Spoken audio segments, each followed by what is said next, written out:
வணக்கம். அன்பார்ந்த சுபிக்ஷா டிவி நேயர்களுக்கு உங்கள் ஜோதிடர் ஜெயம சந்திரமௌலியின் ஜோதிட பதிவு. இந்த பதிவு கன்னியா லக்ன அன்பர்களுக்கு. செவ்வாய் கிரகமானது ரிஷபராசியில நம்ம லக்னத்திற்கு 9ஆம் இடத்துல கிருத்திகை நட்சத்திரத்திலிருந்து ரோகிணி நட்சத்திரத்துக்கு மாறுகிறார். ஜூலை 26ஆம் தேதி இந்த நட்சத்திரத்துக்கு வந்தவர் ஆகஸ்ட் மாதம் 15ஆம் தேதி வரைக்கும் அதில் செயல்படுகிறார். அதே ரோகிணி நட்சத்திரத்துல 9ஆம் இடத்துல குருவும் அங்க பயணிக்கிறார்.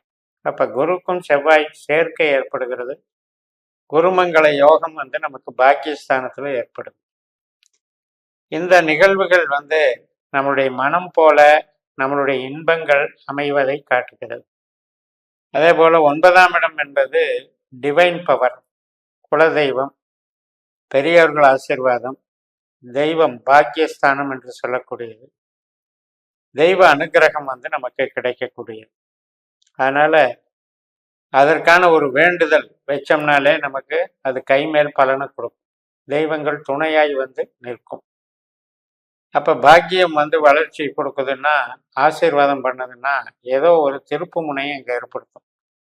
உறவுகள் ரீதியாக மிகப்பெரிய மகிழ்ச்சி உண்டாகும்.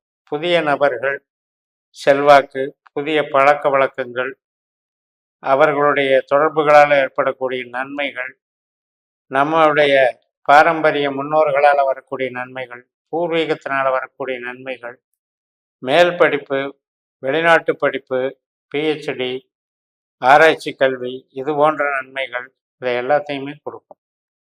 அந்த அளவுக்கு ஒரு மகிழ்ச்சியை கொடுக்கக்கூடிய, நம்முடைய அறிவை பயன்படுத்தி முயற்சியை செய்து அதன் மூலம் நம்ம சாதிக்கக்கூடியது, புகழ் பெறக்கூடிய வளர்ச்சியை கொடுக்கும்.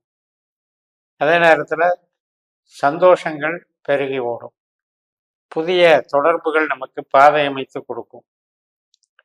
இப்போ சர்வீஸில் இருப்பாங்க, ஒரு இடத்துல இருந்து ரிலீவ் ஆகி சுயமாக ஏதாவது செய்யறதுக்கு உண்டான வாய்ப்பு, அல்லது ரிட்டையர்ட் ஆகி அந்த ரிட்டையர்மெண்ட் லைஃப்பில் நல்லா என்ஜாய் பண்ணக்கூடிய ஒரு அமைப்பு, ஒரு நல்ல கௌரவம் கொடுக்கிறது. சில பேருக்கு கௌரவ பதவி கிடைக்கும். இப்போ கோயிலில் தர்மகர்த்தா, கோயில் சார்ந்த பணிகள், அறம் சார்ந்த பணிகள், பொது நலம் சார்ந்த பணிகள், ட்ரஸ்ட்டு, இதுல எல்லாம் மேன்மைகள் கிடைக்கும். நீதித்துறை, சட்டத்துறை, இதன் மூலம் இருக்கிறவங்களுக்கும் வளர்ச்சிகள் நன்றாக இருக்கும். எலக்ட்ரானிக்ஸு, ரியல் எஸ்டேட்டு அடிப்படையில் கமிஷன் வகையில் செய்கிறவங்களுக்கெல்லாம் மேன்மைகள் கிடைக்கும். கம்யூனிகேஷன் லைனில் இருக்கவங்களுக்கும் சிறப்பை கொடுக்கும்.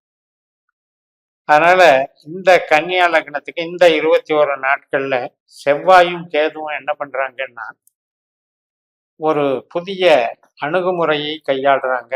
புதிய திட்டங்களை நம்ம மனசில் தோற்றுவித்து அதை செயல்படுத்துறதுக்கு உதவி செய்கிறாங்க. அதற்கான வாய்ப்பை கொடுக்குறாங்க.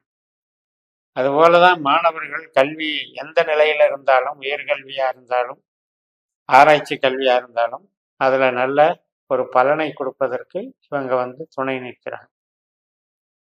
நல்ல டிரான்ஸ்போர்ட்டிங் லைனு, இடம் விட்டு இடம் போகிறது, வெளிநாடு தொடர்பு சார்ந்த பயணங்கள், இதுக்கும் சாதகமாக இருக்கு.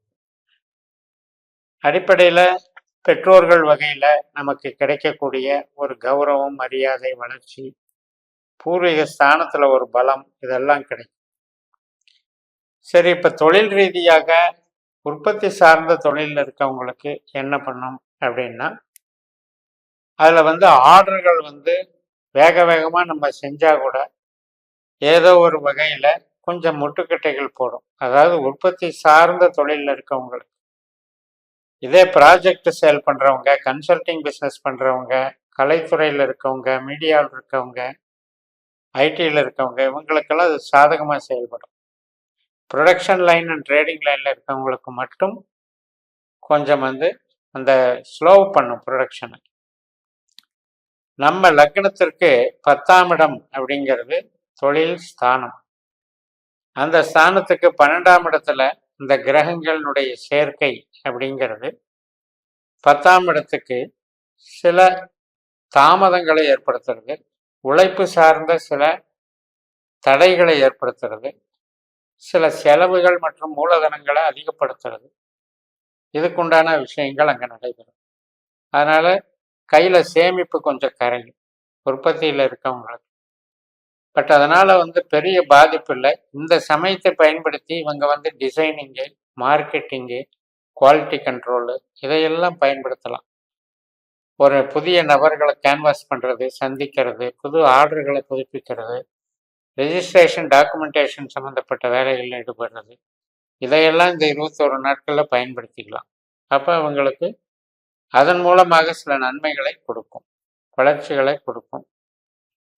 தொழில் சார்ந்த நன்மைகள் அப்படிங்கிறதும் நல்லா இருக்கு. உயிர் பற்றான சொந்த பந்தம் சார்ந்த வீட்டு மனை உறவுகள் சார்ந்ததுக்கும் நல்லா இருக்கு. திருமண உறவு வரன் பார்க்கறதுக்கு நல்ல அமைப்பு இருக்கு. இந்த 21 நாட்களில் கல்யாணத்துக்கு வரன் பார்க்குறவங்களுக்கு வரன் அமையறதுக்கான வாய்ப்புகள் அதிகம்.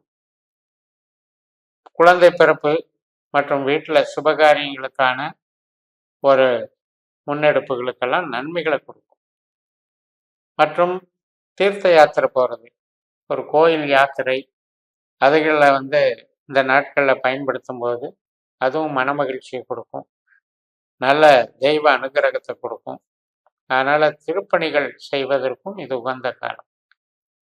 அந்த தெய்வ அனுகிரகத்தினுடைய சக்தியினால் நமக்கு எனர்ஜி அடுத்த கட்டத்துக்கு நம்மளை எடுத்துட்டு போகும்.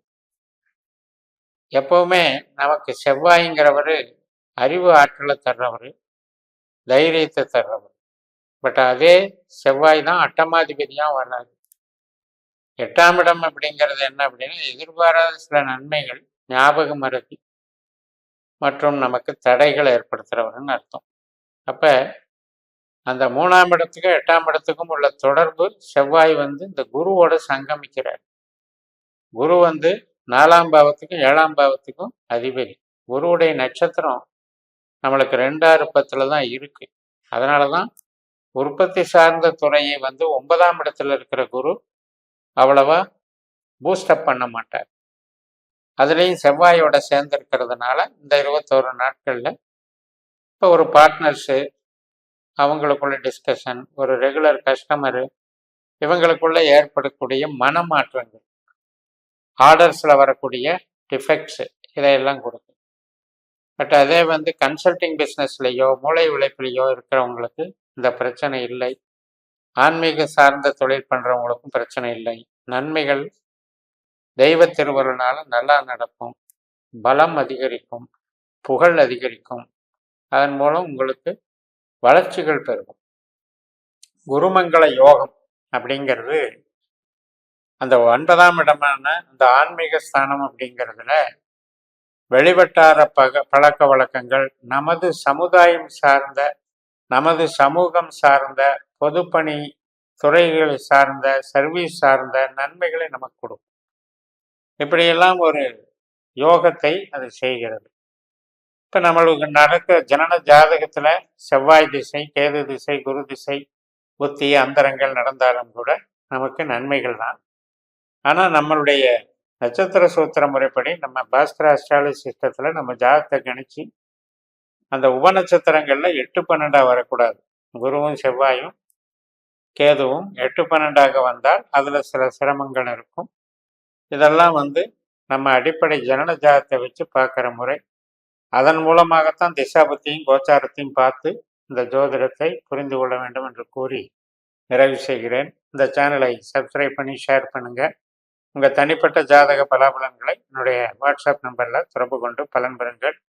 உங்களிடமிருந்து விடைபெறுகிறேன். உங்கள் JMS. நன்றி, வணக்கம்.